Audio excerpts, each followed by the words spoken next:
Good to see you, buddy. Hey, man. Good to see you. Yeah, I think it's important that we kind of ultimately, I had John Calhoun on a second ago, and he got this amazing technology they just released, like this open claw version on Bitcoin SV, and we have this huge marketing opportunity that's coming up right now, and we got to look a little bit into the future. It's not going to happen overnight, but I'm not talking long, 6 months, a year, not long. And so we kind of need to prepare to uh, mobilize for that. That's my thinking. And I'd like to mobilize with the studio, ideally. But we need to come together and unite and bring. See, there's another film. It's called Finding Satoshi. It's like the counter psyop. Did you hear about it? Oh, of course. Yeah, they want to say that Michael Saylor and all these people are Satoshi or whatever. I mean, it's such a bullshit angle. Anybody but Craig is Satoshi is their motto. So but their whole marketing angle, they got an article promoting their marketing is only through the BTC community. That's it. That's it. They're not even going to do any of the marketing, and nobody in BTC is giving a shit about it. But still, it shows you that we could basically market the hell out of this film and come together if we're in alignment. That's my point. Is that I want to bring alignment, whether it's everybody gets invited to the event, all paid for. Wouldn't that be cool if we say, listen, we got $100,000 budget, and everybody who's been in this for the longest, they all come and go to the red carpet event, and we all have a good shit of a time, something like that. At least something like cool building up to this, like that. I think would be worth pursuing. Even Crypto Voyager can go, even though he's such a hardhead, because he told me about the Dave Kleiman story that was so cool about the Dave Kleiman being etched into the blockchain, memory to Dave Kleiman in the blockchain. Pretty cool. So, what are you up to, dude? Yeah. Well, just to follow up to what you just said, I think that's a great idea. The movie premiere it's usually a pretty exclusive event, but why not, create an opportunity for those who have been around and been part of this story to show up and celebrate that. So that's a great idea. Um, and you mentioned the studio. Are you talking about the production studios, like getting them involved in some capacity? 138 is this. It's a newer. It's a studio called 138. Okay, ultimately you have Kavanaugh and his brother are the ones that are producers, and then you have Lehman as the director. But there's studio called 138 that's in charge of sales and distribution right now. That's the one that we would need to align with ultimately. They're the ones that have the interest in, well, we want to get this out there. We want to get the right distribution. And that's why they're going to the Cannes Festival next month. It's a big film festival in France that's going to be looking for distribution. And that's I want to reach. I mean, I'd like to get a show with those guys and talk to them. I don't think they have any idea. They're not really on X. I don't really think they have a clue about what would be called community. You know, I don't think. Yeah. I mean, that's These just these production companies, I can't imagine would be very easy to get in touch with, because there's a couple other ones. Gabriel, he's on here. I don't know if he's on the call, but he's a BSV guy, and he posted a Wikipedia link. How they changed the name, and I saw on there that there are two production companies. Don't know if that's confirmed, but one is Proxima Media, the other is Aperture Media Partners. I don't know if you're familiar with that, as kind of a potential lead, because I know a lot of this is, of course, confidential leading up to the release.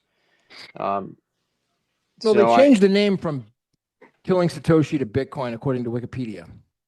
yeah, this was all in that Wikipedia article, which I found fascinating and helpful. And what do you think of that title? It's a bit of a costly signal, changing it to just one word, the word Bitcoin. Oh well, I think it's Uh, going to upset a lot of people. That's what they're looking to do. Yeah, that's I think it's definitely a more rumble upsetting than strategy. killing Satoshi. So I think if they're really looking to piss people off, then yeah, it's great, dude. But I mean, if they were trying not to piss people off, then it's definitely not a good idea. But you know, because I have a feeling that some guy in an ivory tower made that decision. They're like, oh well, let's just change killing Satoshi. It's just a little bit too on the edge, and we'll change it to Bitcoin. How's that sound? Yeah. Yeah, I agree. I think that's what happened because it reminds me of this song I released. It's called "Good for Me" now, but when I first wrote it, it was called "No Good for Me." And a good friend of mine, Patty Wisher, an elder of mine, she's like, you should change the name of that song to just "Good for Me."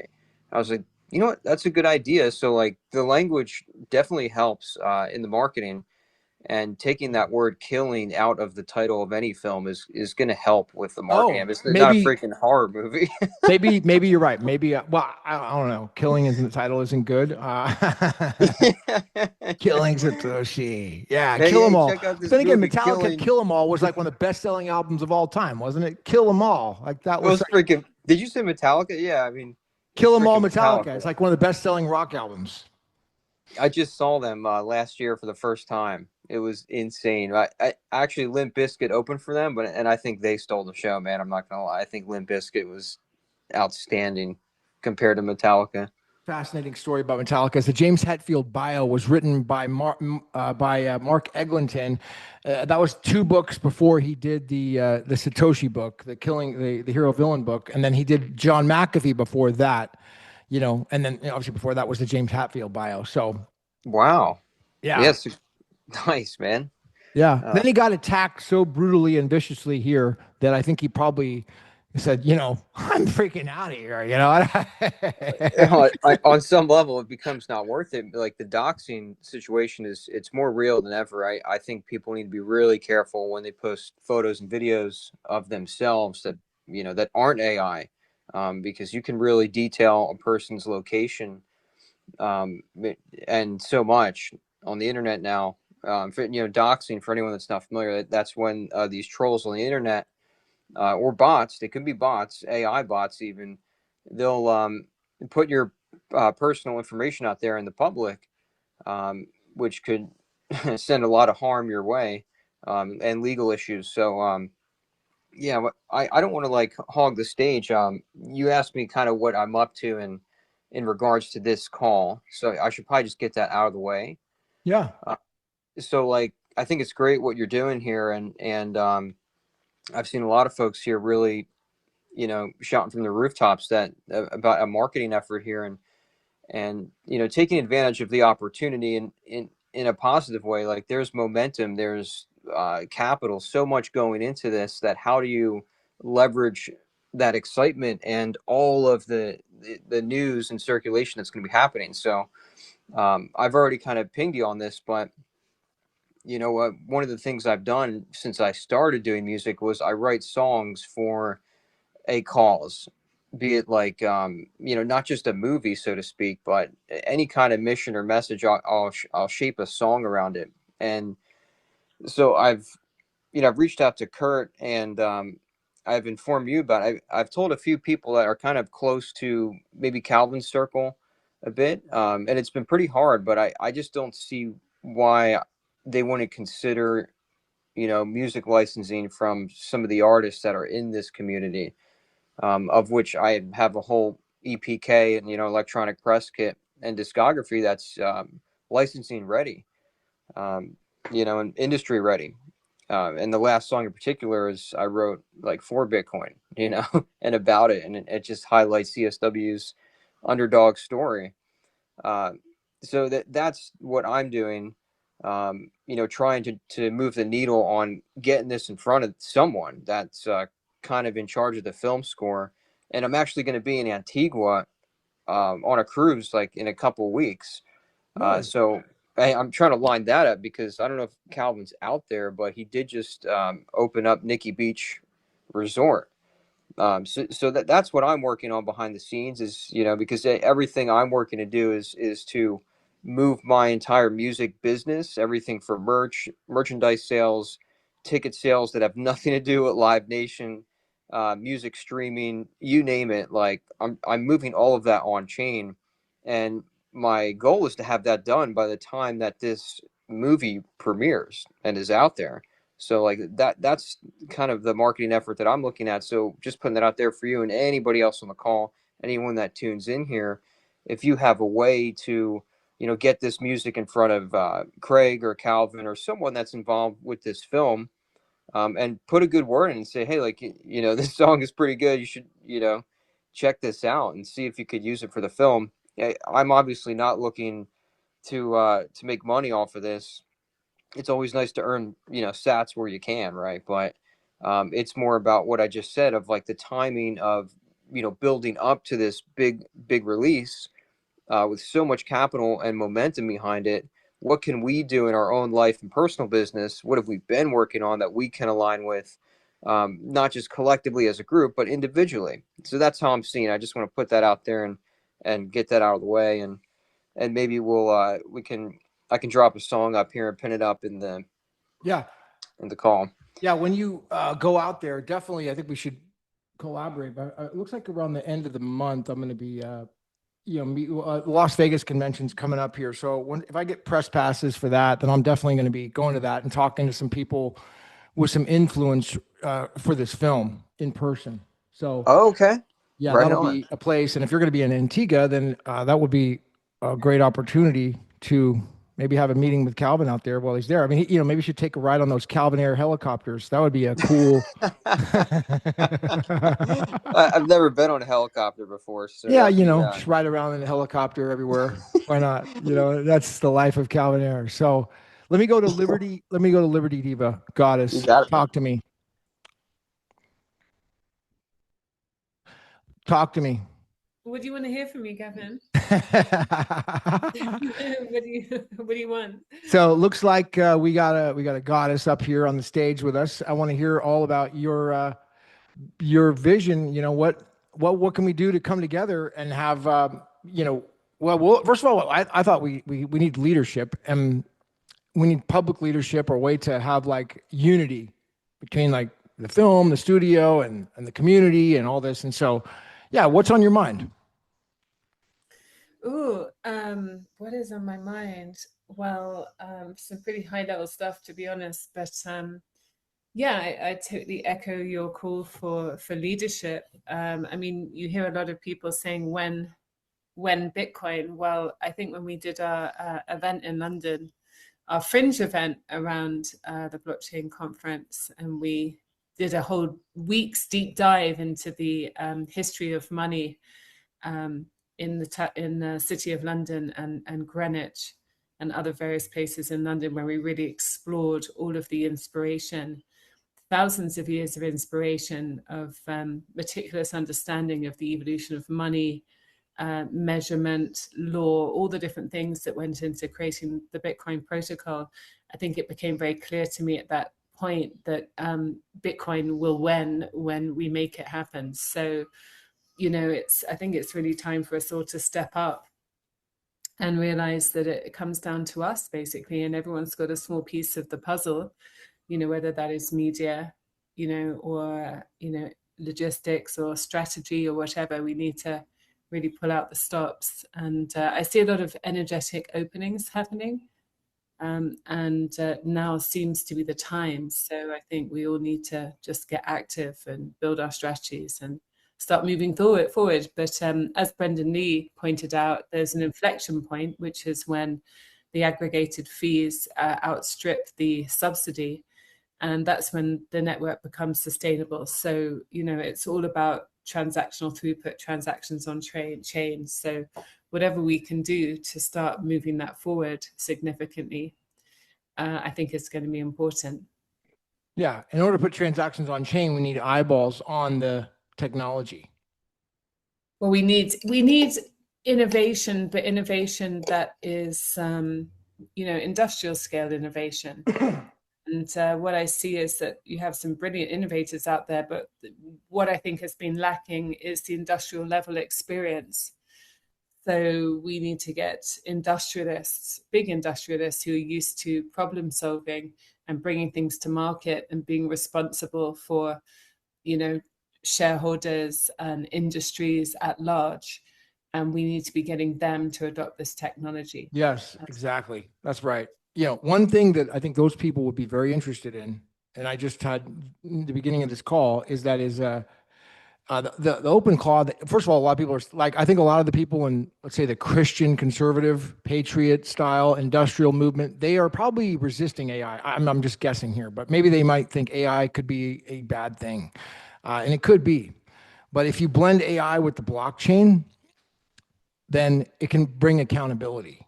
And on the beginning of the call, I had John Calhoun on just yesterday. He's launched a zero, it has 0 lines of code from OpenClaw, but it's basically an OpenClaw version built on blockchain. And it's an AI agent, I think it's first of its kind. He's been working on it for a long time. And ultimately, it's all done through sats, and it can do the same. Accordingly, I read the article, according to the same things that the OpenClaw would do for the AI agent, all on Bitcoin SV, with sats, and having accountability for the agent. So it's not rogue, because that would be the concern that I would have for the OpenClaw, is that the agent just goes and does whatever it wants, and it gets into your bank account or your wallets and does things that, or maybe a mistake, you give it too much freedom. So apparently it's all built on chain now, is what I'm saying. And that could be a huge opportunity. Well, also further to that, Gavin, the issue is that as AI becomes even more autonomous, I mean, I understand that there are chat rooms now where AI agents are just speaking to each other and no humans are allowed. We're going to get to a place where we're no longer communicating with each other. We're using AI agents to communicate with other human beings. We're not even looking at websites anymore. Our agents will be doing all of that for us. And the issue is that these agents can't set up bank accounts because they're not humans. So, at some point, it's going to become very necessary for these AI agents to be able to transact with each other. And as we know, there isn't any other payment system apart from Bitcoin that will facilitate that. So that's going to be an interesting opportunity. Yeah, massive opportunity. So, okay, let me stay up here. I want to hear more about what you're doing. Ched Rivas, you just joined us. Let me go to Crypto Voyager first. Hi, Gavin. I was summoned. Somebody woke me up, told me that your space is on and that you're talking about me. So here I am. I'm here to stand trial. Yeah, you're summoned forward, Crypto Voyager.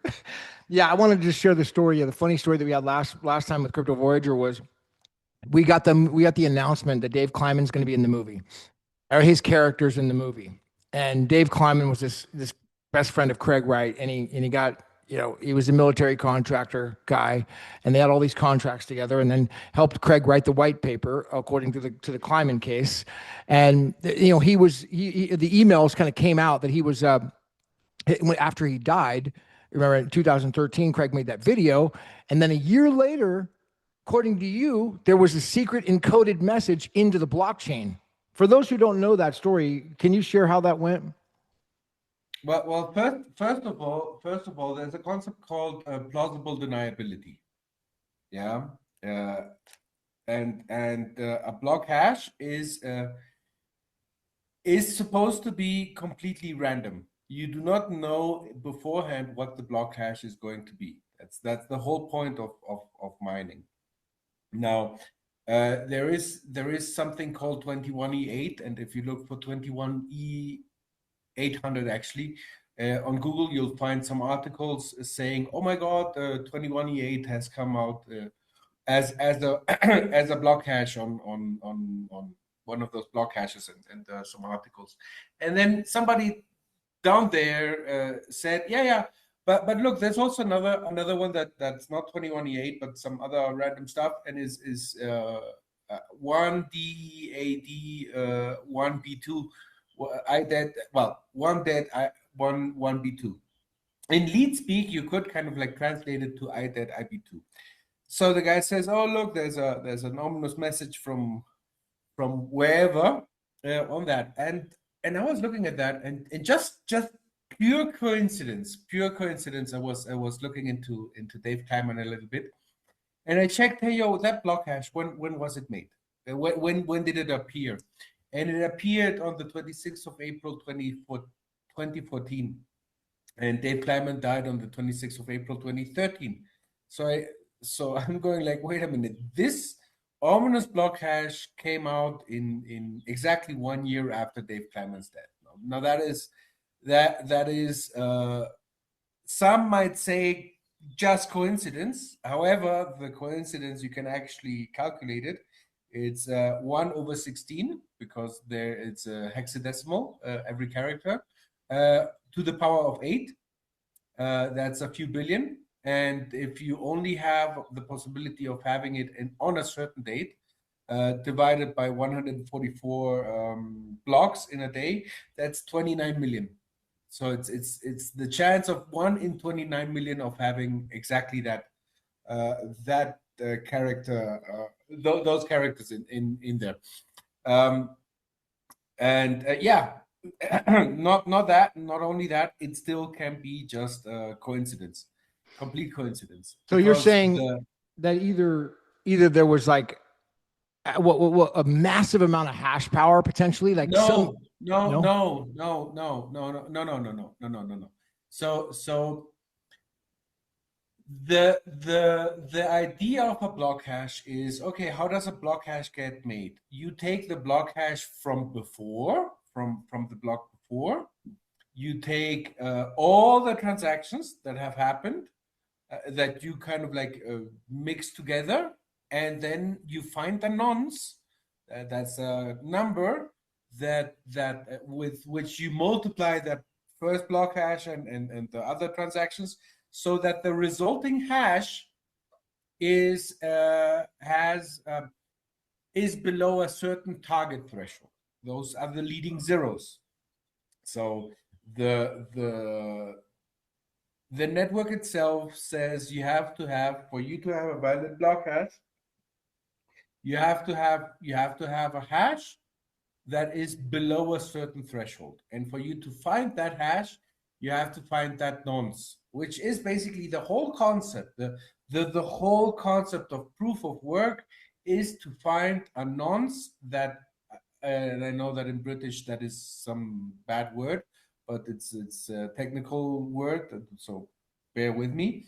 That nonce allows you to get a hash that is below a certain threshold.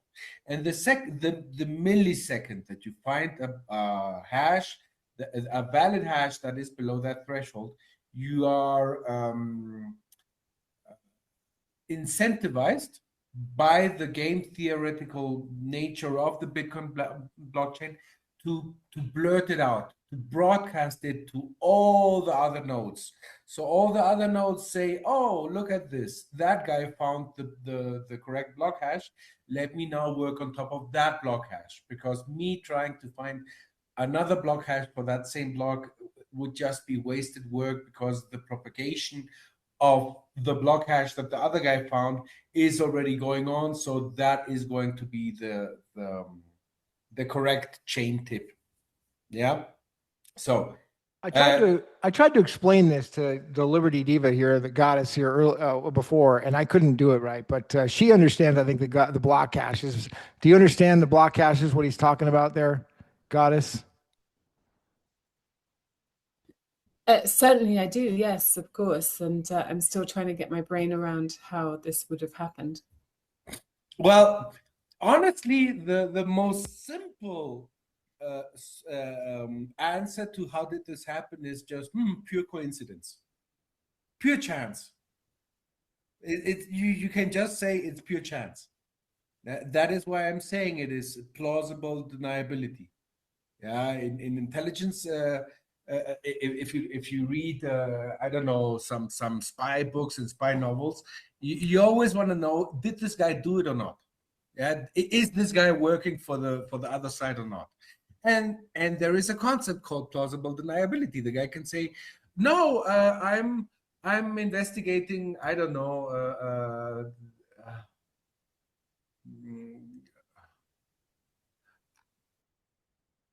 okay, I don't have an example right now handy. Yeah, no. But it sounds like you're trying to make the point that that it could be denied, it could be coincidence, but I mean, It could be ultimately, coincidence. one Yes, in a and billion that is chance of coincidence, but ultimately, yes. it's unlikely. So somehow, No.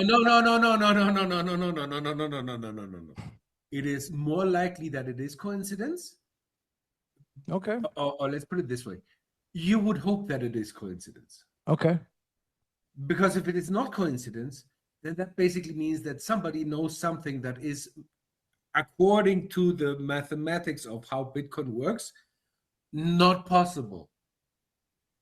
Because if you can generate hashes at will, what's the whole concept of mining? The whole concept of mining is to create a hash that satisfies the difficulty.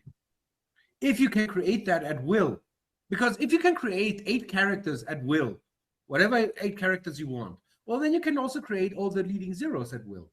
And if you can create all the leading zeros at will, then proof of work doesn't have any. What's the point?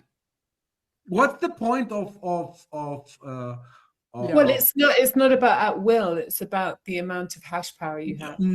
Well, yeah. Then the question becomes, mathematically, how much hash power do you need to be able to produce 8 characters, eight non-random characters? Do you know what the enormous? Hash rate, what was the hash rate on the network at that time? Wait. Okay. So let's get something straight. Let's try to think about this. We have the network, and the network at that time has X amount of hash rate. Okay. And for that X amount of hash rate, the difficulty adjustment is, let's say, 15 leading zeros. Yeah, you need or 10 leading zeros. Yeah. So the hash rate of the whole network is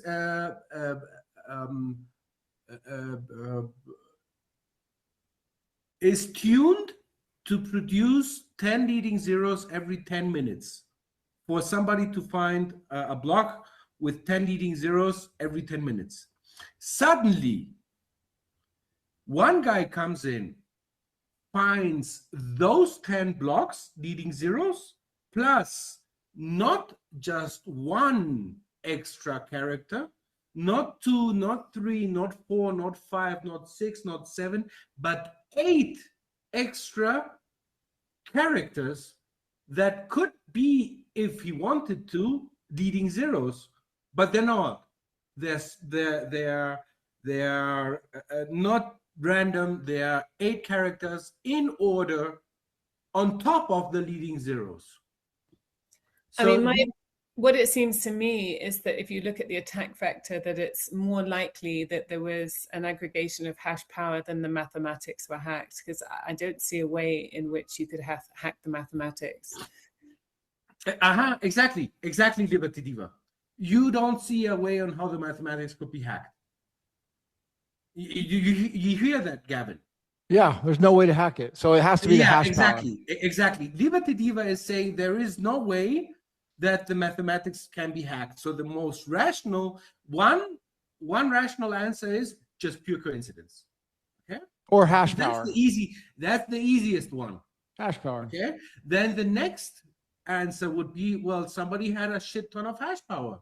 Yeah. You go like, okay, fine. If that person had, or that entity had way more hash power, then the question becomes, can we calculate how much more extra hash power in comparison to all the hash power that is already deployed on the network that entity would need to have? And since it's not one extra leading zero, but 8 non-random characters, which you could say they're also non-leading zeros. So on top of the leading zeros that you have, you need 8 leading zeros more on top of that. How much more hash power do you need? And I believe you would need several orders of magnitude more hash power. How much hash power, Goddess? I don't know. That's a calculation that I don't know how to make. Well, we need to know how much hash power was on the network at the time. Oh, well, yeah, okay. On top of that, we would need that, and then we would also have to calculate, okay, how much more hash power on top of that will we need to be able to produce something completely different? If, of course, we take away the possibility that the that Let there me is share the there is a bad. story for everyone who's not familiar with it really quick. Go I mean, ahead, it's similar Goddess. to the fee one address. As I What's that? understand, Satoshi owns the fee one address, which was the Mt. Gox address. So you can generate Bitcoin addresses that have a certain. Yes, Liberty Diva. You're completely correct. You can generate vanity addresses at will. You can spend your whole day, you can spend a whole month creating a vanity address the way that you want. If you want, for example, a vanity address that says one Liberty and then some other stuff, you can. There are services that give you that opportunity and all that. That is not the issue, because vanity address generation, you can spend a whole day with creating it. With a block hash, you only have the time between blocks, because you cannot generate a block hash 3 blocks in advance, because you will not know what kind of transactions will come in 2 blocks in advance. So the only window of time when you can generate a block hash is exactly during the block hash in those 10 minutes. Yeah, what I liked about, and you're competing with everybody else that is So, I also mean, let me the only Crypto other Voyager, let me have you there mute is for a second. some- Go ahead, Liberty there is- Diva. Sorry, the only other possibility is that it indicates that there is some kind of quantum aspect to the algorithm that was being used. A quantum. A quantum aspect. That's the only. Yeah. But then the response to that would be, then there is a quantum computer, and that quantum computer is at least 12 years old. Well, look, so whenever people talk to me about quantum computing, I always say, well, there's an easy way to evidence it, and that is to spend my UTXO. If you can spend my UTXO, then I'll believe that there is quantum computing. But of course, what we're seeing here could be evidence of quantum computing. I'm just saying it could be. Could be. Yeah. So Gavin, as you can hear from the answers that the Liberty is giving out, it just doesn't compute. Right. Or it computes very easily, saying, oh well, coincidence. Okay, there's also then the spiritual aspect that some people say, yeah, it's divine intervention. But I think the romantic side of it, which is the romantic spiritual side, is saying it's a message from Dave Kleiman from the past. Right. Yeah, okay, fine. Well, that's right. Well, the romantic side, which I thought was kind of like story-esque for a movie, would be a tribute to Kleiman, a year after his death from Satoshi. yeah, but then you'd lose any rational actor. Okay. Yeah. Well, a rational actor, you can keep a rational actor just saying, oh yeah, pure coincidence. Yeah. Okay. Let me go in to, okay, first of all, Ted Rivas, your first time on stage. It looks like you're in Silicon Valley. Unmute. Yeah. Hey, Gavin. Can everybody hear me? Yeah. I'm out of the Silicon Valley, currently up in Mount Shasta, prepping my own movie. And I'm just sort of been following you guys, listening honestly most of the time. I've been in the community since 2018, was at all the first Coin Geeks and stuff.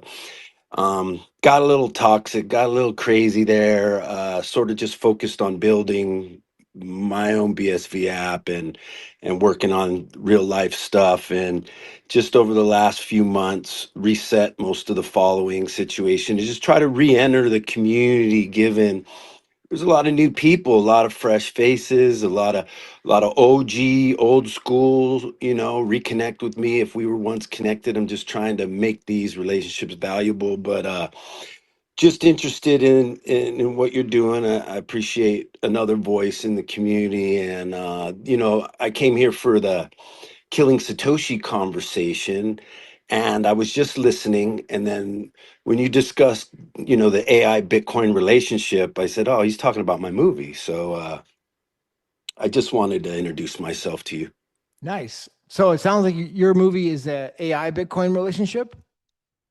Well, my movie is the original idea was I was going to write a story about Bitcoin and maybe go the Killing Satoshi route, initially working on several ideas. And then Craig Wright was interviewed by John Southhurst on the BSV train, and Southhurst asked him, I heard somebody's trying to make a movie and they're talking about a Craig Wright character. What do you think about it? And he said, well, I would just like to be the bad guy. So I did a immediate 180 pivot on what I was doing, because I think the Craig Wright story, the BSV story, it's pretty intense, and it has to be Craig Wright's story, and it has to sort of start in the 8th grade kind of thing to bring you up to who this person is, and then the drama that ensues. And there's a lot of humor and there's a lot of technology in it, but I think it's a human drama, one man against the world. And for me, I'm a sci-fi guy from the Roger Corman school. I'm a horror guy. I'm a low budget run and gun guy, and those elements need, maybe even bigger cast than the current cast that's in the Killing Satoshi movie to really sell the drama aspect. You need these high level A-listers and some great dialogue to really carry off a movie that isn't so action oriented or mysterious, interstellar or Inception kind of way. So I don't know. My movie then pivots, and so how, if he wants to be the bad guy, let me take an archetype of Craig Wright, who he is, and let me split him into several different characters in the movie to give those perspectives, but not really focus it on a Craig Wright movie. And let me make Satoshi Nakamoto the true evil Dr. Evil, who rents Area 51 and has been renting it from the government, who's a trillionaire and who is developing all the technologies, the Bitcoins, the AIs, the robotics, everything that's being brought to the forefront is being handed to people from his laboratory at Area 51. And it's, I think, gosh, Mark, I think it was, who was up here with the New World Orders, Marcus. It tends to be like who's behind the New World Order, or who's really running the the the world behind the scenes, as we all just go through life trying to get our lunch money. So I don't know if I think that's a good point to stop and let you. So it sounds like the evil Dr. Evil Satoshi side. You've got another spin on this story where you got like kind of an evil character where it's like it's a sci-fi drama potentially.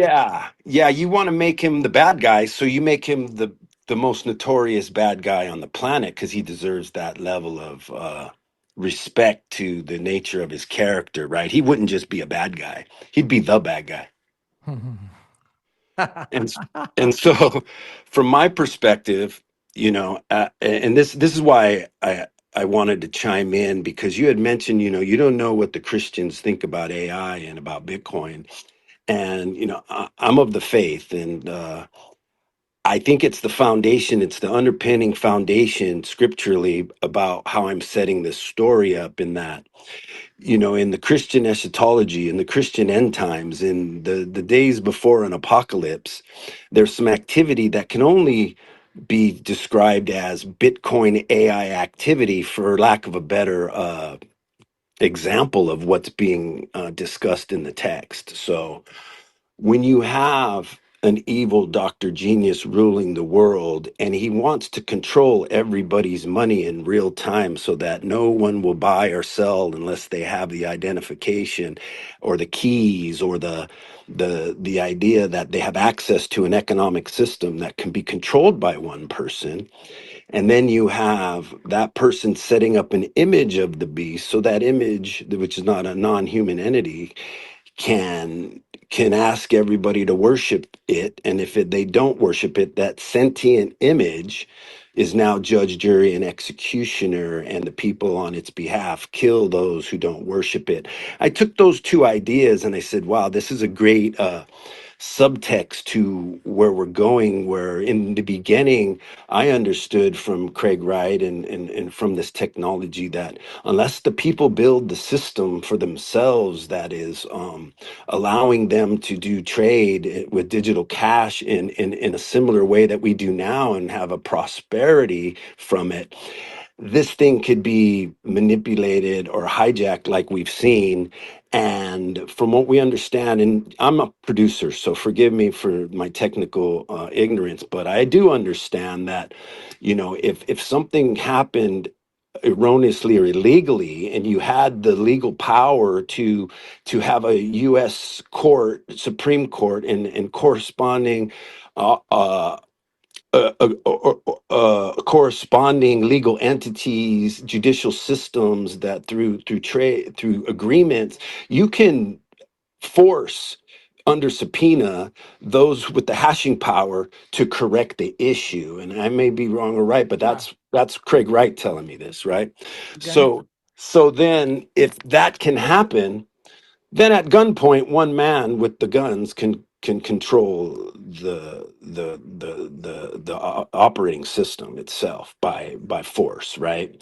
And so we take those ideas and we incorporate those ideas in a fun, action-oriented Indiana Jones meets Doc Brown meets Rambo kind of movie. That's sort of what I'm trying to do, is have fun with these ideas, and through the several characters that are different facets of who Craig Wright is, in a subliminal way, educate people on the message of what Bitcoin really is and the potential it has, but also, whether it's core or the evil Dr. Satoshi Nakamoto, there is a concerted effort to undermine the integrity of the system for control, wealth, power, lust, all those other bad things that drive bad guys. Yeah. And let me see. Liberty Diva, you're still up here. I know she talked to me a lot about this. There's a huge movement about Christian conservative patriots right now that are I think, probably very concerned with where things are going and very interested in seeing this go in the right direction. Maybe you could speak on that. Got us on. Yeah, I think they don't read their Bible. I think Christianity can also just be an identity to a lot of people. And Yeah. to really understand scripture is to say, when Biden was president, you can't say one bad word about him. And when Trump was president, you can't say one bad word about him, because there's verses that tell you that. But we tend to take our identity, and whatever it is, Yeah. doesn't have to be Christian. Our identity defines our politics and opinions, and because of a irrational need to be heard or Right. mean or whatever it is, we take positions that are contrary to the doctrine in the text that we say we have faith in. Does that make Yeah. sense? Let me have her chime in. I want to see how she's talked about it to other conservative Christian patriots. Have you? Sure. Yeah.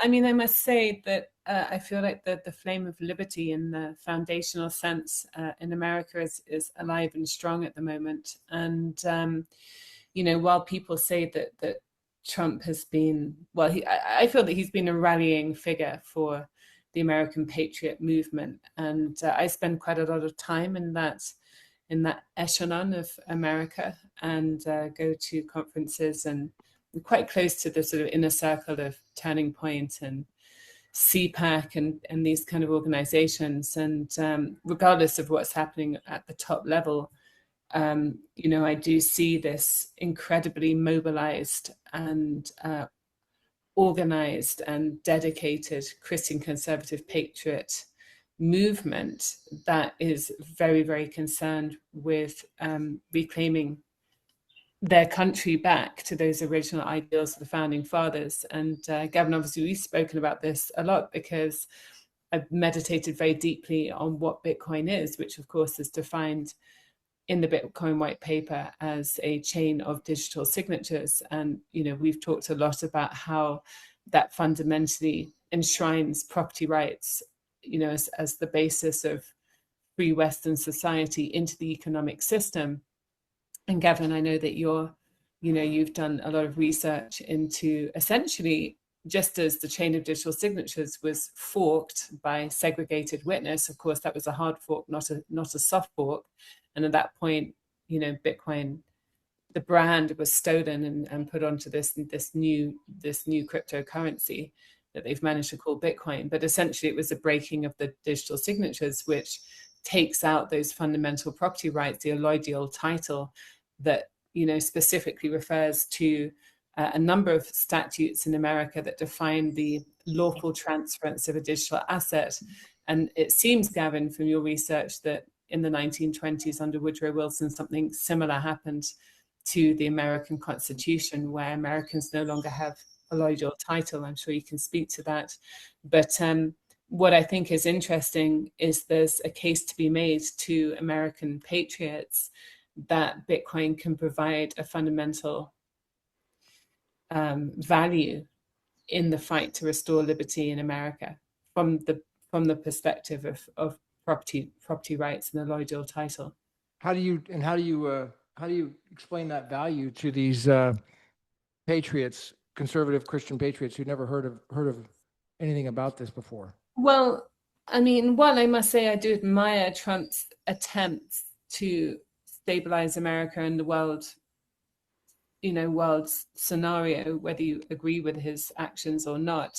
I think there's real concern as to how the economy can land itself. Now, obviously, he's been strengthening American industrial production and energy generation and things like that. But, it's such a spiraling situation, the American economy. So, and also just the difficulty with trying to outcompete China. I mean, that's the battleground, obviously, between America and China. Well, turns out that Bitcoin can drive incredible efficiency across all different industries.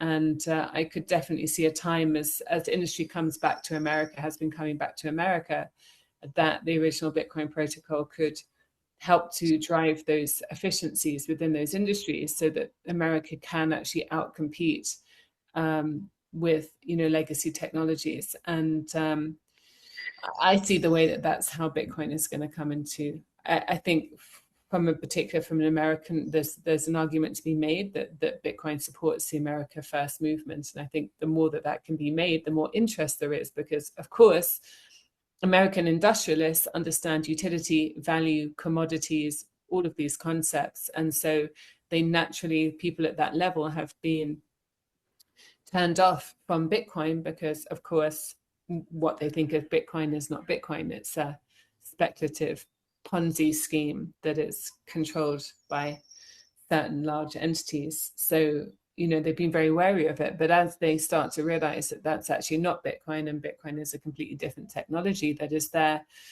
not against governments and banks, but there to enhance, enhance industry, enhance the free market, but in a way that incentivizes responsibility and transparency and honesty. So I think, that's the work to be done. I think that's where our allies are. That's where I see our allies at the moment. Yeah. And let me, did you want to chime in on that, Alexander? Yeah. Ted, why don't you Sorry. go ahead, and then I'll go to Alexander next. Yeah, go ahead, Ted. Yeah. I think what you said is poignant, and I think what you said is optimistic and very well informed from a perspective that there are good actors running the world, right? And I'll say, as a former Foreign Service international economist with a secret clearance, working in the office that gave Oliver North the Iran-Contra money, I tend to try to look at from an irrational perspective that says, if you've read the United Nations Agenda for 2030, which is basically an outline of a global round table of leadership that institutes changes in their districts, if we understand our Constitution and we understand the Agenda for 2030, and with a little bit of a tinfoil visor at least, you can trace this movement back to Americans working with foreign bankers to get to the end of a road where the American people, comma, the only thing stopping the United States from sitting at that table with constitutional consent to their leaders need to be eliminated from the equation for a global governance from the perspective of the agenda for 2030, which has been pushed by every president except for the one who may be able to actually institute it by the collapse of the American constitutional system and a rise of a monarchy of sorts that allows those people who created America, who created the vision for a world governance, to actually take over the world. So, not to, I like what you said, and I'm a veteran of the military. I'm a veteran of foreign service. I mean, this country means a lot to me and has meant a lot to me. But somebody who understands that the world is run by very malicious and selfish and at many times very cruel people, and so they all wear good faces. And I think if the Epstein issue has shown us anything, is at the highest level these evil people party. They have good times, and they're friends behind the curtain. And so I'm not asking anybody to believe what I'm saying. I'm just saying that I always take these things with a grain of salt, because I know at some point there's a small group of people intent on ruling the world, and they'll kill everybody they have to make it happen. I'll stop right there. Thank you. If I may just add to that, so what I'm seeing is there's actually a very organized and very dedicated, spiritually aligned network across America of, as Gavin said, these Christian conservative patriots.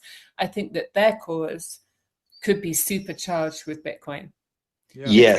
Yes. And I'll they- finish. I'll finish here. I like what you said, but before you go on, I just want to interject. If one is a student of Hebrew and Greek manuscripts and scripture, from what scripture says, then you look back at the Christian conservative leadership and their messages of these pastors and ideals and things. They're not necessarily Christian. I'm not questioning their Christianity. I'm questioning their messaging and their stewardship of the financial system that comes with Christianity. So I just want to be hesitant to people who aren't students of the Bible to trust these people because they say they're Christian and they represent something Okay, higher. point taken, Ted. Please mute. All right, cool. Go ahead, Liberty.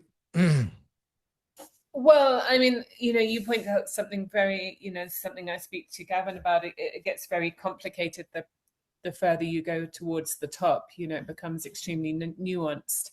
Especially in terms of America's relationship with Israel and kind of biblical interpretations of that.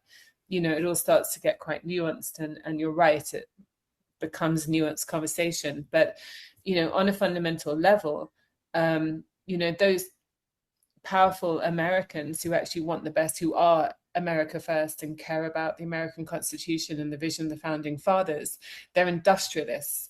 They're the ones who've been keeping the American economy going on the front line of that, and the good news is that Bitcoin drives efficiency, and what I see is the more wealthy these people are, the ones that are actually, now putting their wealth into places where they can have impact, the better. And I think that this is the value proposition of Bitcoin, is that it drives efficiency.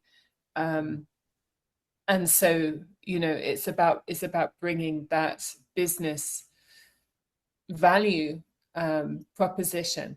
And Gavin, I want to thank you for allowing me up here. I sort of want to finish with this. Well, I have to get back to something. I need you to wait, Ted. I mean, I appreciate you being up here. I just want to say thank you because I was about to check out. You're spinning us in a direction which I don't want to go. So I just want to check out. That's what I'm trying to tell you. Thank you.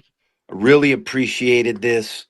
I wish we could have talked about the movie Killing Satoshi. If you guys want to talk, okay, then I'll stop that line. And if we talk actual movie, I'll give some more time and then we'll go from Ted. there. Hold on. Thank you, Ted. Okay, so thank you very much. So I appreciate it. So ultimately, there's always a lot of doom and gloom out there that we can bring up to this, and ultimately, but optimism is the key. We have to remain optimistic. I mean, optimism is the key. There has to be hope. There has to be a sign of optimism in things, because there's always a way. And there is a strong movement. I think that you mentioned, Liberty Diva, that is that is out there right now, and this is the way. And so, ultimately, by having a big marketing platform like this, that so much money has been put behind with this film, we have an opportunity to capture that. And how do we do that? I mean, that's ultimately like why I wanted to have this space and continue this conversation, is like, how do we mobilize? How do we mobilize and work with the studio, potentially get the studio's attention? I had a meeting this week with a group, and they're telling me that we need money. I'm like, well, okay, but you need a company or shares, or you need a nonprofit to people to donate to. You need to get money, or you need to borrow money from a bank. I mean, there has to be a process. You can't just say, I want money. So, I mean, this studio, though, could be a partner, if that's the case, to potentially bring funding to a group like this. So I don't know. Gavin, Go ahead. Could you just explain to me a little bit more? Obviously, the movie is a standalone project, and then the studio is the vehicle that makes that movie, and the movie will have its own life cycle. Obviously, what exactly are you proposing, that you would supercharge that, or you would be able to influence the narrative around it? Or I'm trying to understand exactly how. Well, when I read the article from the Finding Satoshi, their distribution team was, similar to what's called the 138 for the Killing Satoshi movie. So I don't know what theirs was called. It was some production team, and their distribution team, and they're saying all they're relying on is the BTC community. That's it. And they're pushing it out to the BTC community with probably some influencers, because Michael Saylor's in the movie. So they're going to rely on that, and that's enough for them. So you're referring to marketing channels. Yeah, that's their angle. So I'm thinking, well, if that's all they're doing, well, then we can add value if they know where to go. I don't think these people in the studio have a clue about us. Can I add something? Yeah. All right. So in the business, it's called P&A. Back when you used to make prints to run through projectors, you had costs for prints, and then you had costs for advertising. And so real studio movies, if it's not necessarily a studio movie, it's an independent production company. And a studio movie gets greenlit with a very high-end P&A budget. And that P&A budget allows for us months and months in advance to see trailers, or somebody's on speaker there. Marcus, we'll come to you next. Sorry. That's okay, cool. So P&A budgets have to be in the tens and 30s and 40s of millions of dollars, because these movies that deserve P&A budgets are in the hundreds of millions. And so say this Killing Satoshi truly had a $70 million budget. If it expected to do a theatrical release, it would have to make at least $140 million at the theaters to break even, according to the way distribution works at the highest level. If it's what we do in our business is we inflate our budgets. I think in the beginning I was the one talking about, well, they're listing their budget on the professional database as $113,000, and I said that in public, and then with the people that are connected with this project who are marketing it to us, and I'll land on their aspect. So those people, now we start seeing 70 million. What we try to do in our business is get our money back plus profit for our investors. So if we say a movie costs 10 million and somebody's going to bid, or we're going to try to sell it, if we get 10 million, there's a lot of money to be made for the people who put up the $5 million, right? So what I think is happening is that this is a truly independent movie, not void of a P&A budget, because they can pay influencers and they could do some sort of publicist. They have a $10,000-$20,000 publicist maybe to get them in Variety, Hollywood Reporter. To all the articles that we read are generated by in-house or contracted publicists. that they really are depending on the organic marketing of this movie. And if the Sailor BTC angle is where they're headed with that core group of retweeters and followers and promoters through an enthusiastic organic sense, now the logical thing is to come to BSV because it's a Satoshi movie. Somebody was smart enough to recognize that and pay influencers and people to start to promote the organic generation Yeah. of marketing for the name Killing Satoshi.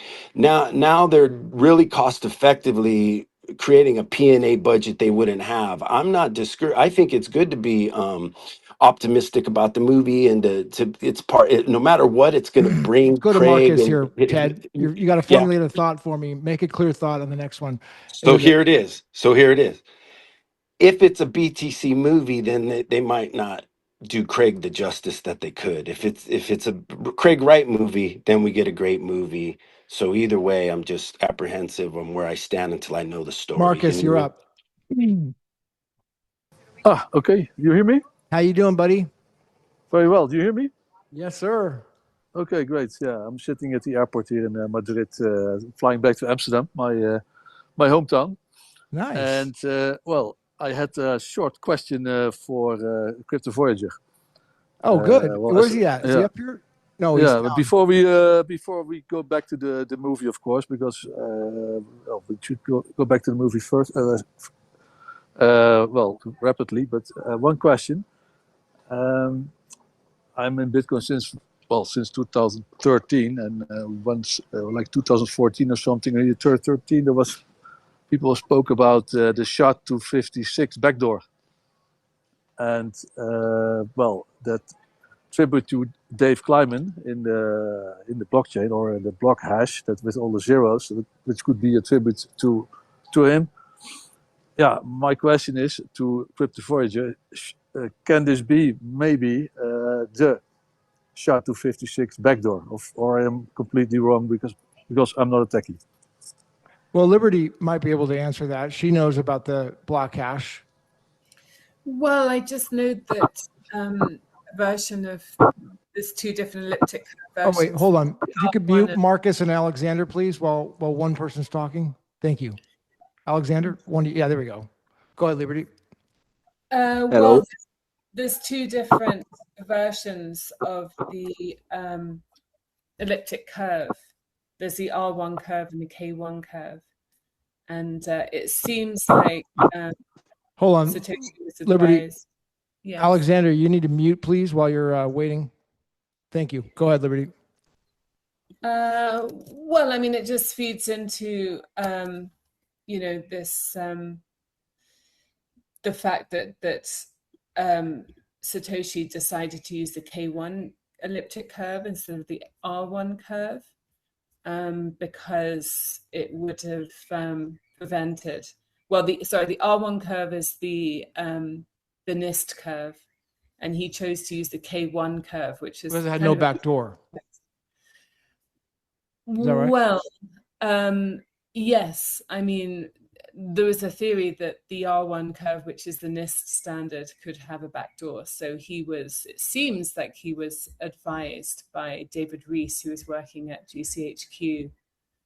David Rees, right. I understand he met through his uncle that advised him to use the K1 curve. So, you know, it's not like he was using his own cryptography. He was using standards. And this was a more randomized curve. So it's just, I couldn't explain the full significance of that, but it does seem interesting that he would have chosen to use the K1 curve because, you know, it would have bypassed any backdoor installed by the NSA.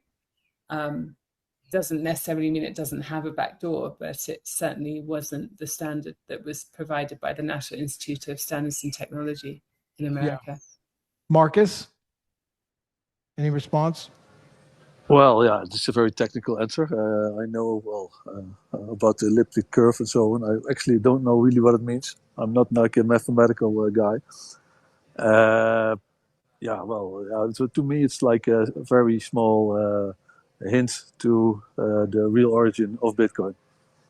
which in my feeling, it definitely has some a very big NSA kind of roots. Well, we all know that Quay worked, did contracts for them.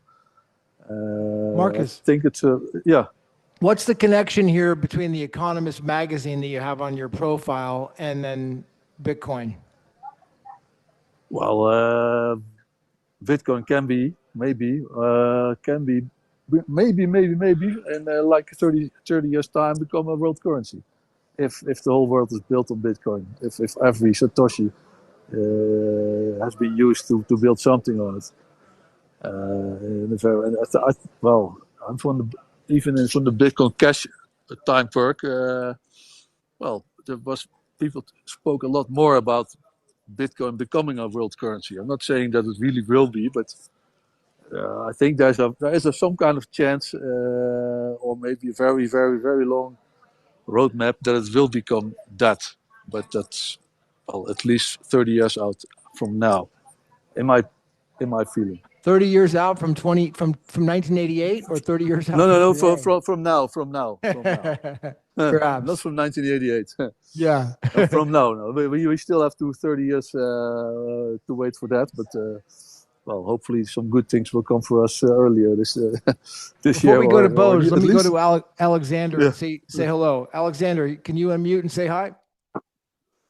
Hello, Gavin. Hey, buddy. Good to meet you. How you doing? I'm fine, thank you.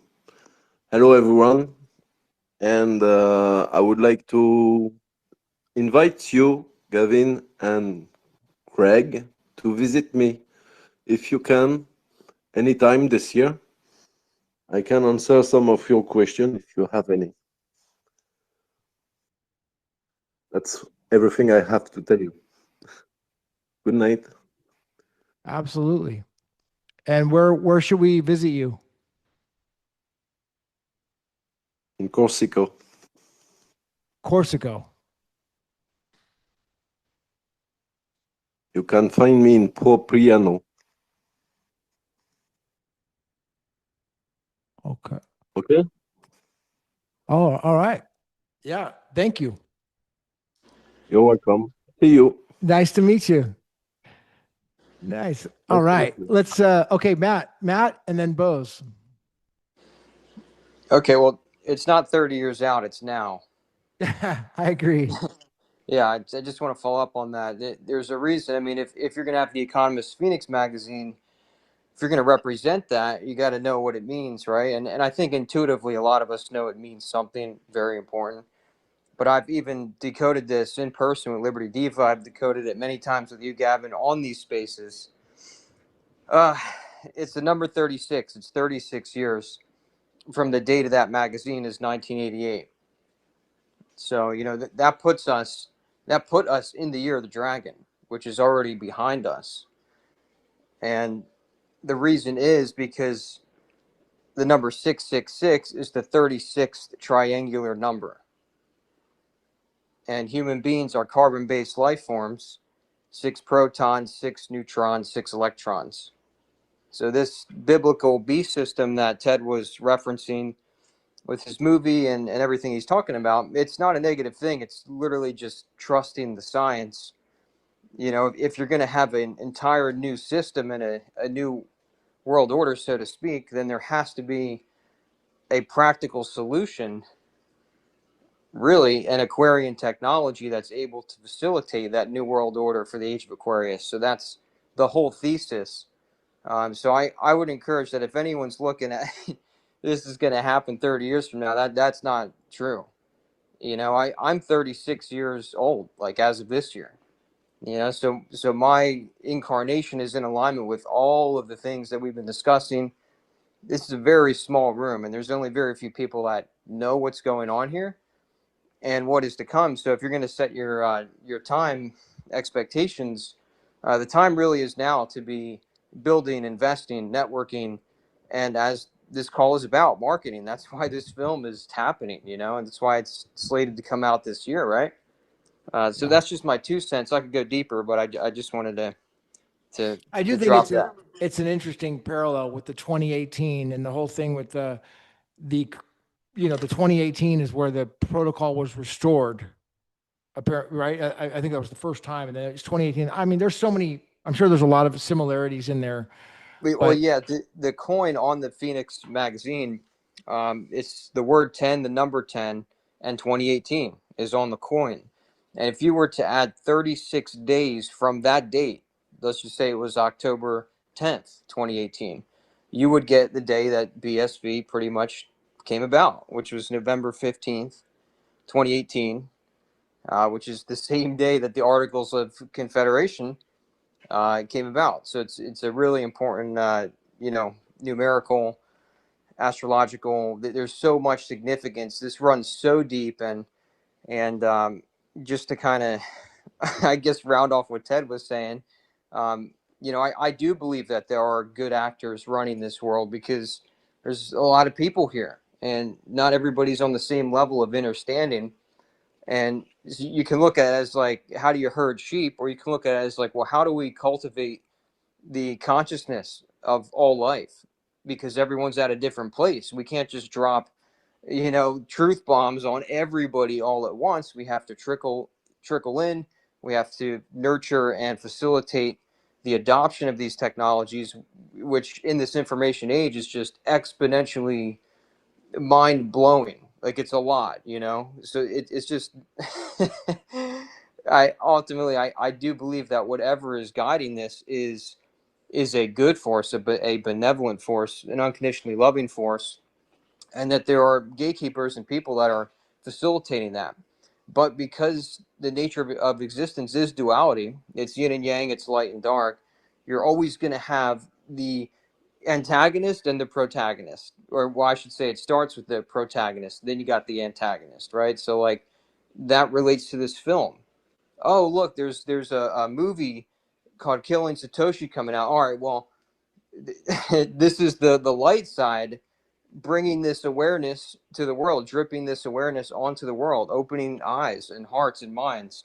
How can we counter that completely? Well, what is the inversion or the mirror of that? And that is where you have this documentary, Finding Satoshi, that just happens to be coming out around the same time with the complete opposite mission and narrative and etc.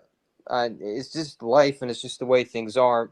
But ultimately, I just wanted to say that I think we all need to be really, like, be here now, because I'm a big chart and technical analysis guy. You know that, Gavin. And what I'm seeing on the chart for BSV is a generational opportunity that once it's gone, it's gone. So you don't want to be waiting around for 30 years. You want to be really focused and locked in on this now. definitely. Definitely. Thank you, Matt. That was really inspiring. So thank you. All right, got it, let's go on over to my man Bose on stage. Richard Bose, talk to me. Hey Gavin, how are you doing? Doing good. Good, How you good, doing? good. Yeah, I'm good. So this film goes to Cannes in, what is it, the end of next month? Or the end of Yes. this The month? beginning, May Beginning of 1st next through month? May 20th. Okay. And they are, what's he gonna try and do at Cannes? Like is he gonna raise It's more not a money film for festival. marketing? It's a distribution event. Okay, What is I'll okay. pull what up is some Cannes actually? Yeah, specifics. maybe you could give us a background here, Aaron. I've never Yeah, even heard, I don't know anything about Cannes, so yeah, yeah. If you want to talk for a little bit, Bose, I'll pull up what I got here. Okay. I mean, I guess I'm asking the question because this movie was initially budgeted for $300 million, and it got cut down to something like 60 or $70 million. Is that right? Do you It didn't guys know get cut this? down. Oh, My understanding was they. So if we go back a little bit, sorry, stand by. I'm gonna have to come back. okay. So two open questions. What's happening at Cannes distribution event? What's the story with the funding? I heard that it had been cut from 300 million down to 60 million. But then I've got some other I, I, information that says that I don't think it Lyman was cut. Um, didn't chose to bring the budget down and made it mostly with AI instead. So it's dramatically cheaper. So Yeah, I I guess think so Affleck has created a like supposedly like breakthrough process of using AI in post production. Wow. Um and a large deal with some other folks as well. Um so That's a I'm good just trying to point. get positioned. So, can you guys hear me? Yeah, Affleck sold his company to Netflix Okay. for 600 mil. Right. But not necessarily, the customers like selling the company doesn't mean like customer agreements stay in place, especially if they have, agreement clauses that survive changes of control, like a large acquisition by Netflix. So my hypothesis is, breakthrough AI post-production technology, where the technique is basically you film inside of a gray room with tons of cameras and sensors, and you buy top tier actors at their going rates or better, and you basically crush the post production and all of the AI costs using, your own. okay, and so but I thought that Affleck was So I think the plan all along was like, let's make a movie that should cost 300 million, but let's do it on a budget of 70, and then let's set aside a war chest of probably an equal amount for distribution. So like the Cannes event is specifically, it's not the Cannes Films Festival. It's got a specific French name, which is why it's so hard for me to remember.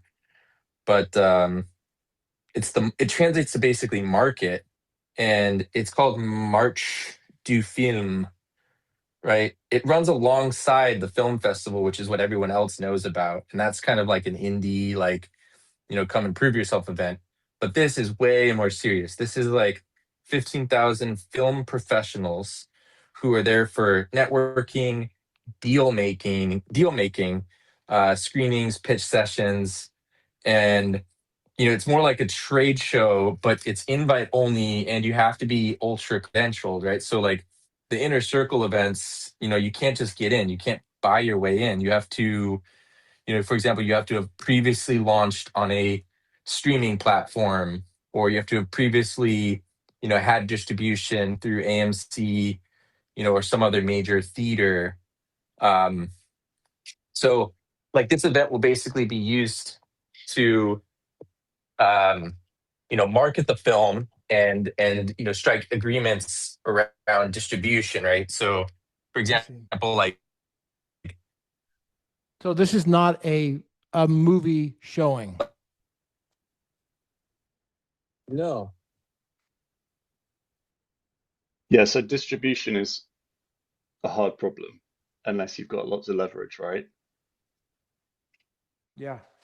right, but they do. So Doug Lyman he's already credentialed. He's inside the inner circle. He's already gone to this event before and done deals with people at this before, and he's got top shelf, name brand actors. I mean, this is going to be one of the most sought after distribution deals, at the show. And what did you say about Affleck and selling his previous company to Netflix? Did you say that? I did. Yeah. Ultimately, Ben Affleck. Yeah, Yeah, Ben I mean, you Affleck. can look into that. He created a company that did post production AI work, and then had a lot of success. And it came out of nowhere. I just heard about it, and he sold it to Netflix for 600 million. Now his brother is the main character in this movie. So did the sale of that in somehow fund the creation of this movie? I wouldn't Or say was that it there some funded it. tech I there think that my was hypothesis would be that it influenced it. well, we're certainly at a watershed moment, aren't we, when movies are being made with AI? And it seems like there's a big opportunity here Totally. for creating a, you know, platform to help support indie filmmakers, particularly ones I think with maybe suppressed narratives, like stories that they want to tell. And the Satoshi movie is really good example of that, I think.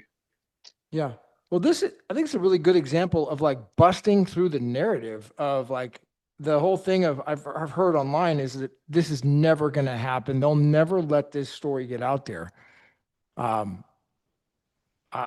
we'll see. I think looks like it's going to get out there. What do you think, Aaron? It's guaranteed to get out there.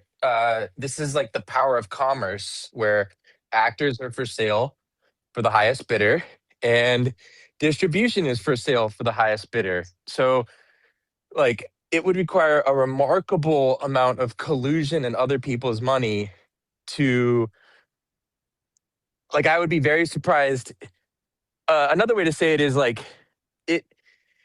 I hope they film the process, like the actors and the directors would be taken aback, and it would become extremely strangely interesting if they couldn't market this film.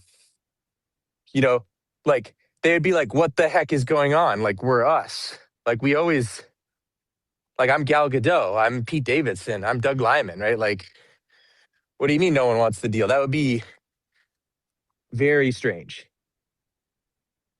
Yeah. Well, they're going to take the. I would imagine there's going to be a lot of money to be made on this movie, so they'll take the deal. I think we're a lot of the people in the community are just so wrapped up in the bubble of what's happened in the past that this is but this is going to break. It looks like it's going to break everything out of it. I mean, my point is like, how do we capitalize on all this marketing? That's going to happen. Okay, yeah, I've been cooking on this. Right I've been doll. cooking on this. I want to see the Craig Wright doll. The Craig Wright doll. Got it. Merch. Okay, we got a merch idea. Yeah, Craig Wright doll. That's awesome. Like, every good deal needs some merch. Definitely. Merch I think idea. I think there's space for a platform for filmmakers in BSV. I think the thing to do is have a market for movies, have a market for AI generated movies, have a market for studios. You can rock up, start your own studio, pitch, make a creative pitch it, have AI make it, and then get it progressively funded. Launch a token, have a little token marketplace.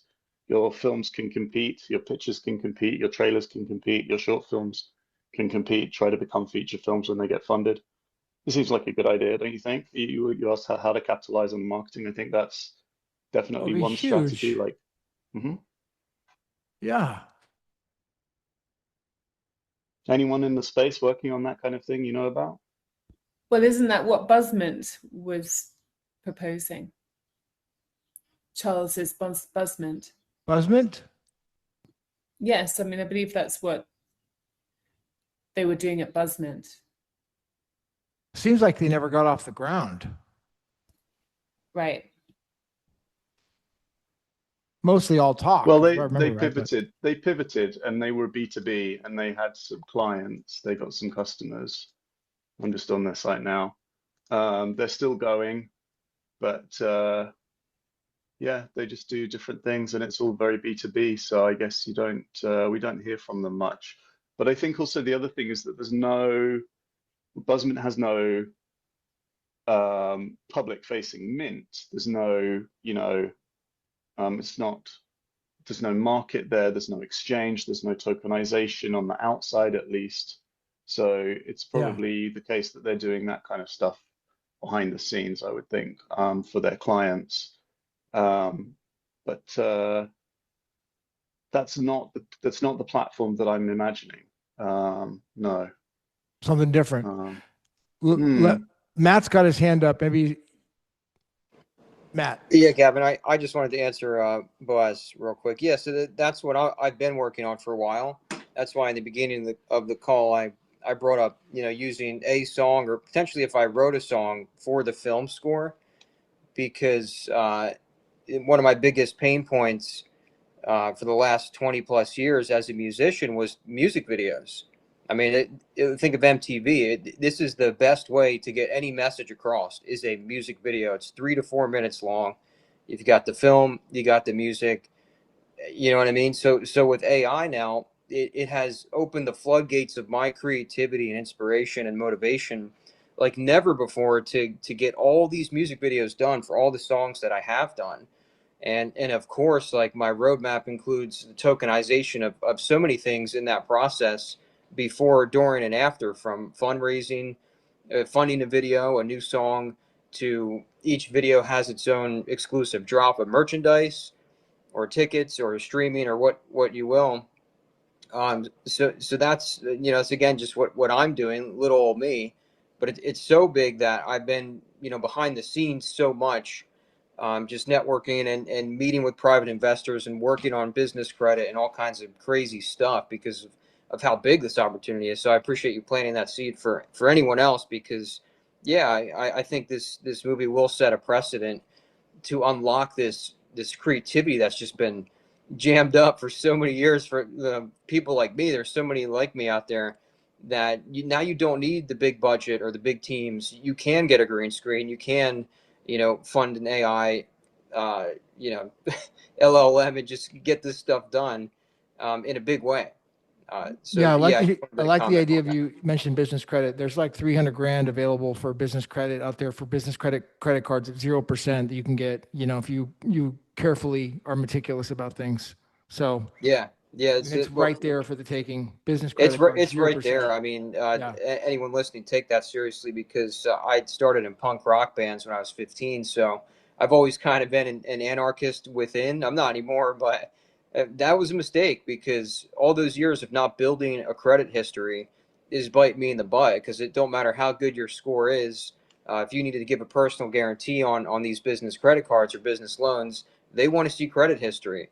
Uh, and yeah, it's all very real and right for the taking. I mean, Gavin's a great person to talk to about all of that.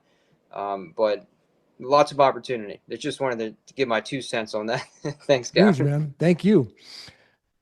Definitely. So, all right, Bose, great comments here on the ideas of the studio, man. I mean, this is one way is to giving them opportunity. What So would you call your studio, Gavin? Gavin Mehl Media Group. That's what I'd Okay, call it. not Gmail movies. Gmail movies. Ah, yeah, I like that. Gmail.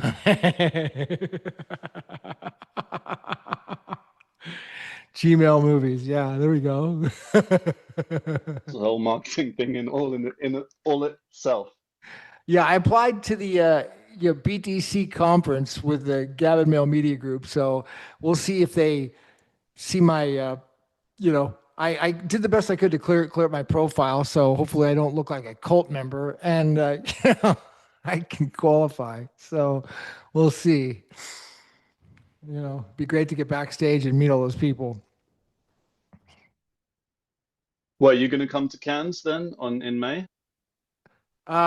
If I go and I mean, I'd have to in Las Vegas if I It's very get, hard to get. It's very hard to get I'd a have to get ticket to this part invited, of Cannes. so Can we go? Can we go to the film festival instead of the hard to go to place? Can we just go and have Yeah, is that's fun? the there a one. film It's literally festival like or is right it? next door. Yeah. Yeah, it's like one conference and two things occurring, right? There's like the public side, and then there's like the internal industry side. And then, you know, you could do both in the sense that maybe you strike a deal at this one and then you like preview it at the next one. So they're looking for according to the article, Aaron, they're looking for distribution at this festival. Yeah, exactly. This is going to be like, for example, like streaming on demand, video on demand. So that would be things like, Netflix, Amazon, Apple TV. But they're also going to be looking for like, theaters, theater rights. So like maybe A24 or Neon or Focus or Searchlight or Lionsgate or Black Bear Distribution or 101 Studios or Roque, or they could go into like major international ones like Entertainment One or Studio Canal, blah, blah, blah, blah, blah. It's just like B2B, film distribution. Hmm. Sometimes they'll do financing of like post production, but mostly they're striking deals around basically marketing and distribution, like getting people to go. Where is it? How much do you charge? The usual. Yeah. So where does that put us on the release of the film, you think, timeline? Depends on aggression and strategy. I think they are going to wait and not try to come out anywhere near the same time as the Finding Satoshi documentary. So 2027 or 2026? We'll see. I don't know. That's the right time frame. Yes. Yeah. Be great to align with those with that studio. So, well, let's wind it down. I've got 2.5 hours, so let me Goddess Liberty Diva, do you want to share any words of wisdom or inspiration here for us? Oh, words of wisdom. Well, there is a quote I could read you if you're looking for a words of wisdom. Yeah, I'm looking for a quote. Put it up for you.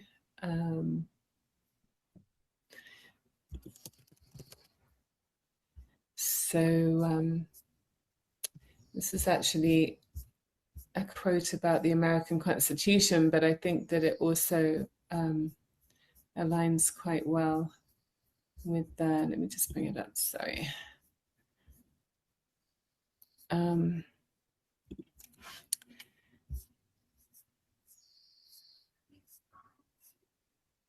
So say a quote by Daniel Webster, who was the US Secretary of State from 1841 to 52.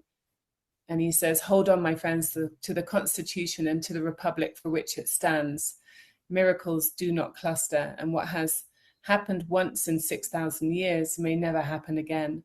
Hold on to the Constitution, for if the American Constitution should fail, there would be anarchy throughout the world."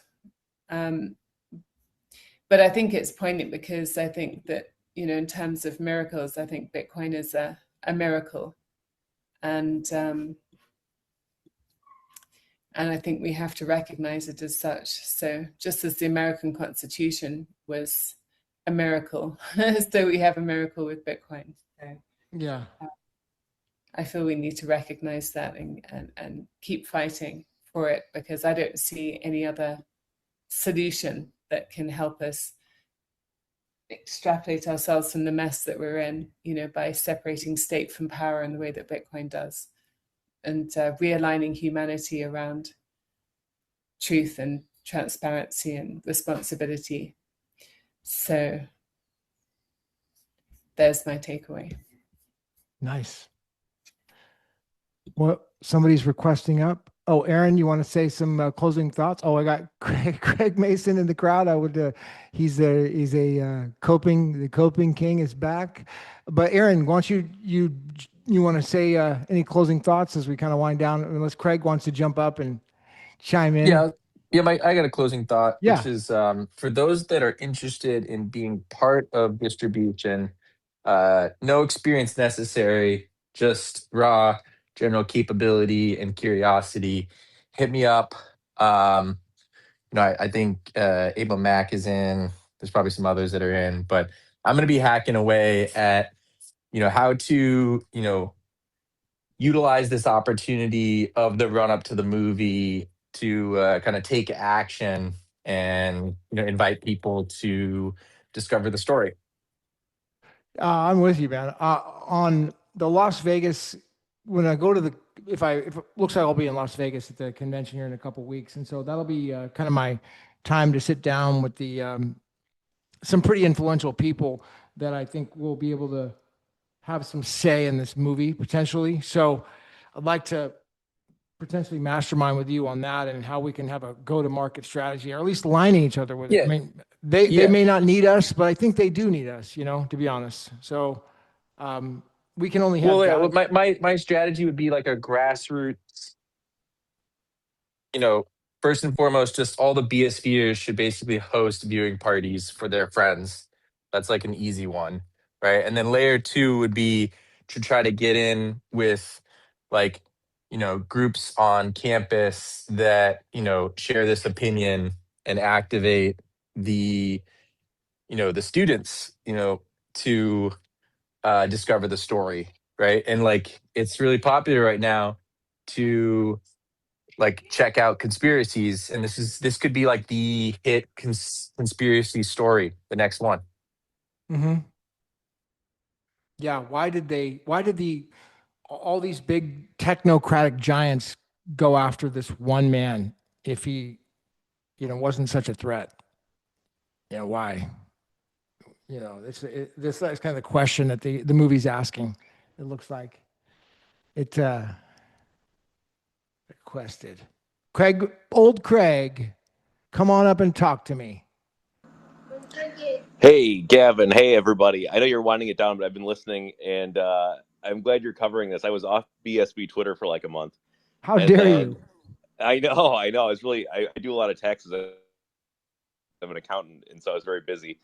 But now all this stuff is coming up with the Satoshi movie, and the only thing I wanted to say is it feels like we could get in what could really tell the story or make BSV become apparent as a significant force is that we could enter into a phase of speculation on BSV, which we've kind of never. I mean, we've seen speculation in the BSV price in like 2020, 2021, the big run up then, but I feel like with the price so suppressed and all these Hollywood types seeing it, the kind of logical conclusion, especially if you want to make money, is you look at this and go, so wait, what is this fork? What is this fork? And it's $15. And maybe I should get some of this and take in case it takes off, Well, So well, I feel here's like the that's gonna thing. be If you're yeah, go ahead. if you're a Hollywood boomer and you're learning about this movie, this festival, and all you heard is the word Bitcoin, right? Does this movie actually bring you to BSV? Like, I guess that's the thing. Like, or does it just bring you over to BTC? Well, I mean, I think that it can't be too much of a jump for someone to go like, you see the story, you see the suppression, and it probably, maybe it doesn't mention BSV at all, but it's kind of the elephant in the room, and it doesn't take, if you're into the movie and you see it's a compelling story, it doesn't take too much for someone to go, yeah, and what he did, he kept Bitcoin alive, and it's still like there's still a fork of it today, or the original Bitcoin is $15. And Right. that is going to be a compelling thing, I think, for people. So it wouldn't take much for it to really spike, I Yeah, think. it wouldn't take much to just research the names, Calvin Ayre, Craig Wright. Exactly. That Dave Kleiman. What was this all about? Then it would send you down that rabbit hole. Yeah. Anyway, that gets me pretty excited. So you might want to get some BSV in case it takes off. You might want to get some BSV in case the great Bitcoin flippening happens. Yeah. Who is that who just joined? Okay, Aaron, you're back on stage. Aaron. Yeah, I just dropped off. I'm having a bad connection. Casey, Nicole, I see you're with us. Winding the space down, so I'm trying to wind it down. I'm running. Yeah, I guess my last thought was, in addition to like the things that can be done to increase distribution for the movie that's coming, I think it's also valid to do some defense because the documentary is coming. And so I think there is some uh, basically storytelling and event planning that could be done to actually utilize like the enemy's efforts against themselves by like showing up and telling the story in a way where they discover that there's two stories, and that one has all of the complexity of reality, and the other one is just a sloppy, uh bought and paid for Shill. narrative. Yeah. Shill. Well, I mean, you could argue both are bought and paid for, but it's just like it's time to argue, like in public, but like in a productive way where it's just like throw a better party, basically. Yeah, throw a better party, tell a more interesting story. So I think the thing to do here is to basically sell tickets to the event through the onboarding mechanism. Yeah. Maybe Bose could figure out how to do that. I'm scheming already. There's I think it's already been put together by a lot of folks, and like the last missing piece of the picture is probably the bank side in terms of like being a real legit, registered in all the places and compliant bank, like a bank's bank. I I think that's the last piece missing. Is it's not technical, it's not the story's going to get told. So it seems inevitable at this point. I'm very excited. Yeah, it does seem pretty inevitable, but then again, we don't want to be taking our eye off of the prize. I mean, and sitting back and waiting for the great Bitcoin flippening to happen and doing nothing. So, you know, it's going to take massive action. Yeah, I think it'll be simple though. It'll basically, like, the simple way to do this is, I think I'm going to try to get a hold of the right to do an early preview screening for, this movie, and then, basically rent out a movie theater and then sell tickets to it. Oh yeah, that's a great idea. Okay. So the question is basically like, do you know at least, like, do you think that you could basically sell 20 tickets? And if we can get, like, the BSV community kind of show up to each try to sell 20 tickets, then it starts to become meaningful. Yeah. Well, And I think there's roughly at least 1,000, I think, that are hardcore enough to get like 20 people to show up. For sure. I mean, I like was it you that mentioned the university idea? I mean, I'm down here in Berkeley. I mean, there is a huge audience for something like this. And there's this little coffee shop, like right across from campus, that all the students hang out at near the fraternity Greek Row area. And I mean, it's like ripe for this. It's just this sort of message with a couple flyers. They're just like really a cool cypherpunk type message, conspiracy. I love the idea of watch parties. Watch party, yeah. Watch party, yes. I mean, whether it is renting out well, I guess because you would have to rent out a movie, or, well, I don't know. You can usually, for private viewings, you can get a pretty cheap license to do that. So maybe that's an activation point or an action point, Gavin, is to mobilize a community for everyone to host a watch party in their community and have a discussion and control the narrative. That could be interesting. Yeah. So it'd be like an early screening, because when a movie comes out in theaters, the metrics for success is like, how much money does it make on its opening weekend, right? And so if you can like get a community to go beforehand, such that like it has gotten a lot of other people to go, then you get this kind of interesting network effect where if you achieve escape velocity, then it becomes self-fulfilling because it's profitable, so more people go and see it. I think like early marketing dollars to like get people, like it's very rare that every once in a while like a movie like this comes out, right? Like, I mean, how many movies have you like really like made sure that you and a bunch of friends were going as early as possible? No, it's been 20 years for me, or more, maybe 30 for me. Yeah, which one was it? I'd love to know. This is like for a me, fun it was trivia thing. it was Lords of Dogtown was the last time. Lords of Dogtown, sweet. Yeah, that was so big, man. For me, it was like all my crew at that time, as I was at that ripe age of like just Lords of Dogtown. I had like 25 of us went. That was like probably the last time I did something like that. Man, I'll never forget that. But before that, we would do it. We would do it for like other big ones, like even Snake Eyes was way back. That was another big one, way back. Snake Eyes was one we did. And see, for me, I got really excited about like Harry Potter. Oh, and also Lord of the Rings, The Hobbit, Star Wars. I think the Liberty Diva, she went to the Harry Potter school and grew up in that school, right, Goddess? I did go to Harry Potter school. Yes, we had 16th century uniforms. We spoke our own language. It was a unique experience. Yeah. Did you cast spells on other students? Is that what you did?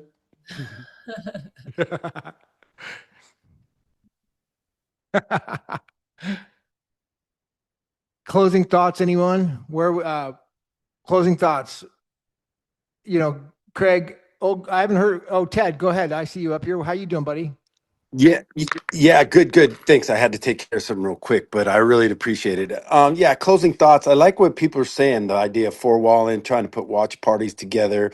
I think good or bad story, whether it's negative or positive, any attention we could draw to the community and to the truth is the plus, is the win for us. So that's sort of my take on that. And then I'll finish with the good news. And I shouldn't have left without saying this.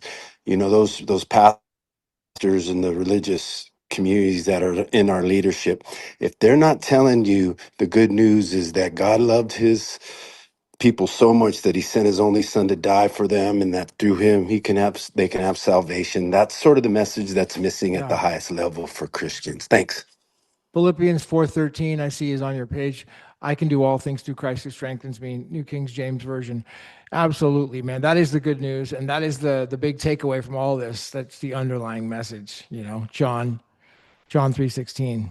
You know, and if anyone who hasn't seen the Tucker Carlson interview with Jeremiah Johnson on his profile, that was the one. I know, you know, Liberty Diva, she sent it to me, and it inspired me to like reignite my faith when I felt like I was at this point of just like, man, the whole world is bad and everything is bad and the politics are bad and everything's a scam. And I said, you know, wow, you know, that interview with Jeremiah Johnson where he did the scientific research on the Shroud of Turin, which it just absolutely, totally ignited my faith to like on steroids, you know. So thank you for that, Ted. All right. Closing thoughts. Any Craig Mason, any closing thoughts from you? No, man, I'm very excited. I like Ted's message. That's a great way to close it out. We weren't made for this world, and you know, I don't know how the Bible connects to Bitcoin, but there's a lot of symbolism there. I couldn't eloquently say, but yeah, it's an exciting time. It's the watch parties. It's all really cool, but there's some kind of force happening with BSV that no one's going to stop. You know, nothing can stop what's coming. Yeah, I think NCSW. the Christian conservative patriot movement, like that, is like such a huge audience that it is, you know, Totally. that is ripe for this. They're like looking for the truth, you know, and they can't resist the truth. I mean, that's what brought me here, you know. I just can't resist the truth, you know. I'm sorry, you know. I'm drawn to it. So The truth is a force of nature. it's a force of nature. And if you're aligned in truth, like you live your life in truth, that you're just like drawn to it, you know. It's magnetic, I guess. And here we Amen. are. And it's a small group of cult member following truth seekers, but that is growing. Gavin, reach out and get in touch with me if you want to talk more about creating a platform to get AI movies funded on BSV, because I think that's a runner. I think that's the move here. So if we could like put our heads together and like have a little what is it called, like a brains trust, a little think tank. Aaron, if you're in, Craig Mason, if you want to join in, I think you know, we should all put our heads together. Liberty, Yeah, I'm down. You want to host right yeah. after this, just to Yeah, like that sounds close good. one room, open another? Yeah, feel free to.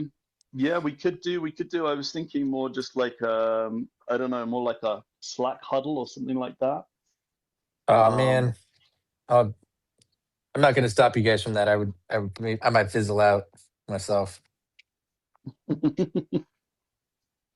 All right. Well, I think I'll let Gavin lead on this one. But I'll But take an Gavin, if you want invite. to reach out, Yeah, to me, then we can yeah, I'm ping down. everybody Slack invites and Yeah, man, I'm have a whatever. What the heck? I'll yeah, give it a go. It could be All yeah. right, fun. Gav, y'all. What's the you best up that for could that, Gavin? happen? Oh, I'm not gonna do anything right. I'm gonna have to close off personally right now. But another time, Sure. yes. Well, sometime this week, I kind of had more like in mind, like it's like a Monday thing, maybe. Absolutely, man. I love it, Bose. All right. I'm always All right. down for a Cool. good group chat too. All Clearly, here we are, right? right, y'all. I'm gonna close out. Thank you, everyone. We'll do it.